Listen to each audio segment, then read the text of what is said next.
تسمع إن البيات الشتوي حيلة فسيولوجية كده بتلجأ لها الحيوانات في البرد والظروف الصعبة اللي بيقل فيها الأكل والمية، بتبتدي تقلل من نشاطها وحركتها علشان تحافظ على الطاقة وتقلل استهلاكها. أهو القلب برضه بيلجأ لنفس الحيلة دي، حيلة البيات الشتوي، وحتى برضه في شغلنا بنسميها هايبرنيشن.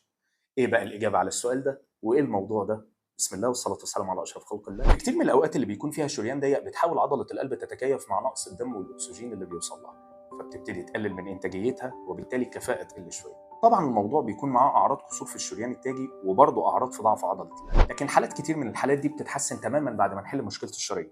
ومش بس الأعراض بتختفي، كمان كفاءة عضلة القلب بتزيد. علشان كده ردا على السؤال ده، أيوة حالات كتير فعلا ممكن تتحسن، لكن قبل ما نعمل القسطرة لازم بنلجأ لشوية إجراءات عشان نضمن أحسن نتائج. طب وحالات التليف الكامل وضعف عضلة القلب اللي بعد الجلطة، ده اللي هنتكلم عنه بالتفاصيل في الفيديوهات الجاية إن شاء الله.